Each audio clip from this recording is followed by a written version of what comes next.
Isang magandang araw po muli at thank you po. Nawa isang araw, pagkaloob ng Panginoon tayo po ay magkita-kita. No po? At ang ating puminsay ay sa Mark chapter 1 verse 14 to 15, the message of Jesus. At ang sabi po roon, Mark 1:14-15, pagkatapos madakip si Juan, pumunta si Jesus sa Galilea na ipinangangaral ang ebanghelyo ng Diyos. Sa 15 po, na sinasabi na ganap na ang panahon at malapit na ang kaharian ng Diyos, kayo'y magsisi at manampalataya sa Ebanghelyo. Alam nyo, lagi pong nagagamit yung word na Ebanghelyo, pero pag pinag-aralan niyo po sa Romans chapter 6 verse 3 to 4, ang Ebanghelyo po ay yung ginawa ng Panginoon para tayo'y masave. Kaya lang, yung iba ang layo ng ibig sabihin na Ebanghelyo, no? Ang akala po nila, yung magbahagi lang, no? At para sila ay mapunta o magpunta sa simbahan. Pero ang linaw po that as Jesus is called the preacher, di lang po siya healer. Nangaral siya ng Gospel of the Kingdom. At ang sabi niya rito, naganap na ang panahon, malapit na ang kaharian ng Diyos, magsisi at manampalataya sa mabuting balita. Nawa po mangyari po ito sa atin na tayo po ay tunay na nga pong nakarinig ng mabuting balita ng Panginoon. Ano po?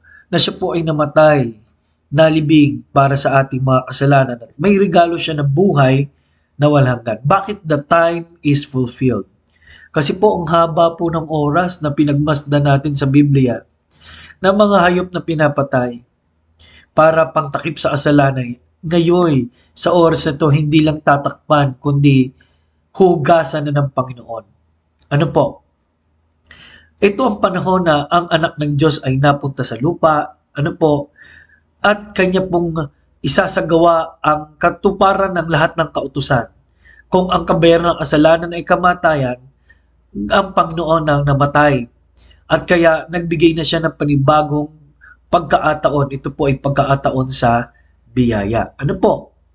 Ito po ay panahon ng paipagkasundo, reconciliation.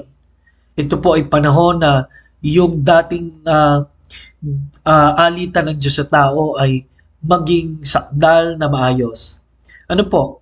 At kaya kung sino mang hihingi ng tawad ay siya'y tapat at banal na tayo patatawarin at lilinisin sa lahat ng kalikuan. Kaya dapat malaman po natin, anong panahon na po ba tayo nabubuhay ngayon? Hindi po na kailangan ng Diyos ngayon ang offer ng tao o gawa ng tao dahil may ginawa na si Jesus. At ngayon ang panahon, ang banal na espiritu ay gagawa ng panibagong pagkataon para baguhin ang puso ng tao. Ngayon ang panahon para basahin natin ang kumpletong salita ng Diyos. Hindi na ang propeta o mga ekstrang mga salita ng tao, hindi na po. No? Kaya ang sabi ng ng 1 Corinthians 13 verse 9, whether there be prophecies, they shall fail. Whether there be tongues, they shall cease. Ano po? And then the kingdom of God is at hand. This time, the kingdom of God is not any kingdom na paghahari ng tao. No? Paghahari sa isang teritoryo. Ano po? At sila'y nagsasakupan, nag-iinggitan. Ang gusto ng Diyos ngayon ay maghari siya sa puso ng mga tao. Ano po? At siya po rin naman ay hari ng lahat at hari ng panibagong mundo na gagawin isang araw at siya po ang hari ng langit at lahat ng sangnilikha. Kaya lang hindi po ito naintindihan ng mga ibang Hudyo. Kaya nilagyan siya ng doon sa nung namatay siya sa cross, nilagyan siya ng hari daw ng mga Hudyo doon sa ibabaw ng kanyang ulo bilang lettering. Ano po? So, ang kaharian po ng Diyos, kasama po dyan ang kalooban ng Panginoon. Ano po?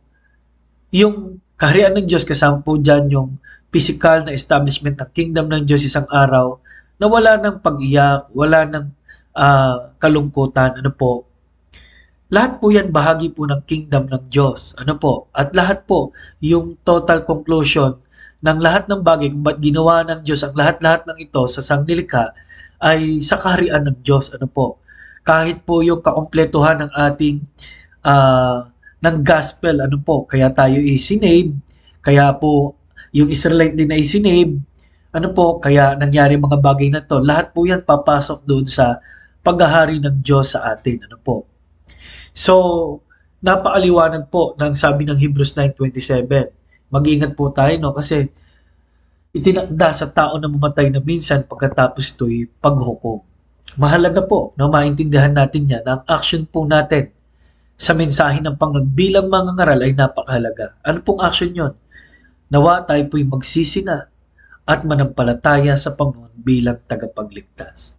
Walang kwenta po yung mensahe yon. Alam nyo, ang Panginoon nagpagaling, ang Panginoon po ay naghimala, pero ang pinakamagandang ginawa niya para sa atin, nang siya'y nangaral, at ang pinakamagandang magagawa mo ngayon, nang ikaw naman ay tumugon sa kanyang mensahe.